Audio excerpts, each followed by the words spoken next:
आज के इस वीडियो में मैं आपसे एंटीबायोटिक रेसिस्टेंस के बारे में चर्चा करने जा रहा हूँ। क्या है एंटीबायोटिक रेसिस्टेंस? एंटीबायोटिक रेसिस्टेंस आज दुनिया के लिए एक बहुत बड़ा चिंता का विषय बन चुका है। अगर समय रहते इस ओर ध्यान नहीं दिया गया तो एंटीबायोटिक रेसिस्टेंस आने वाले टाइम पे मानव जीवन के लिए बहुत बड़ा खतरा बन सकता है।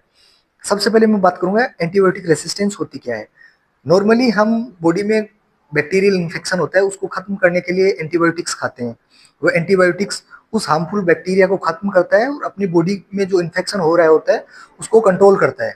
लेकिन अगर वही एंटीबायोटिक्स बार बार जाएंगी या फिर कंप्लीट डोज उनका नहीं लिया जाएगा तो उस केस में बैक्टीरिया अपने अंदर कुछ ऐसे चेंजेस ले आते हैं या फिर बैक्टीरिया का जो जेनेटिक मटेरियल होता है डीएनए उसमें कुछ म्यूटेशन होता है जिसके कारण बैक्टीरिया एंटीबायोटिक्स के लिए रेसिस्टेंस हो रहे हैं या फिर कुछ ऐसे एंजाइम्स बैक्टीरिया सिक्रिएट कर रहे हैं, ऐसे एंजाइम प्रोड्यूस कर रहे हैं जो पर्टिकुलर एंटीबायोटिक के असर को बिल्कुल खत्म ही कर दे रहा है। तो ये अपने लिए बहुत ही बड़ी समस्या बनती जा रही है। अब मैं बात करूंगा कि क्या कारण है एंटीबायोटिक रेसिस्टेंस के। तो एंटीबायोटिक रेसिस्टेंस के कारण जो माने जाते हैं उनमें मुख्य कारण है कि एंटीबायोटिक आज के टाइम पे लोग एक इस तरीके से ले लिया है कि यार छोटा सा इन्फेक्शन हुआ उसमें भी हम एंटीबायोटिक खा रहे हैं, चाहे वो वायरल इन्फेक्शन हो चाहे वो बैक्टीरियल इन्फेक्शन हो। नॉर्मल वायरल फीवर है या फिर नॉर्मल खांसी या सर्दी जुकाम है जिसमें एंटीबायोटिक की जरूरत ही नहीं है, उस केस में भी पेशेंट एंटीबायोटिक्स खा रहा है। दूसरा इसका कारण माना जाता है कि हम लोग एंटीबायोटिक्स का जो डोज होता है या फिर जो कोर्स होता है वो हम प्रॉपर लेते ही नहीं है। जैसे ही पेशेंट को डॉक्टर ने जैसे मान लो 3 दिन का प्रिस्क्रिप्शन दिया, लेकिन पेशेंट क्या करेगा कि पेशेंट को एक दिन खाते ही आराम मिल गया तो पेशेंट ने उसको वहीं पे क्लोज कर दिया, ट्रीटमेंट को आगे कंप्लीट किया ही नहीं। तो इनकम्प्लीट जो डोज है एंटीबायोटिक का वो भी एंटीबायोटिक रेजिस्टेंस के लिए बहुत ही एक इम्पोर्टेंट फैक्टर माना जाता है।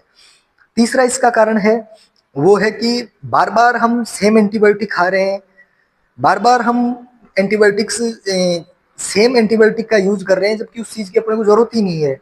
पर्टिकुलर इन्फेक्शन के लिए अपने को उस एंटीबायोटिक की जरूरत ही नहीं है लेकिन हम एंटीबायोटिक खा रहे हैं, फिर गलत एंटीबायोटिक खा रहे हैं।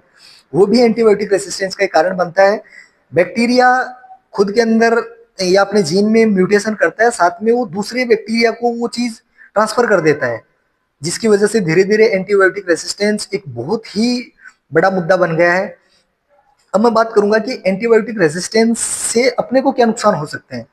अगर इसी वे में एंटीबायोटिक रेसिस्टेंस बढ़ता चला गया तो आने वाले टाइम पे एक छोटा सा इन्फेक्शन भी बहुत बड़ी बीमारी का कारण बन सकता है।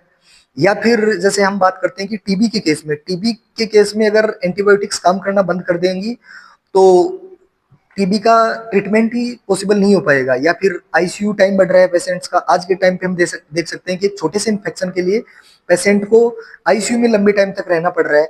ये एंटीबायोटिक रेसिस्टेंस का एक मुख्य कारण है।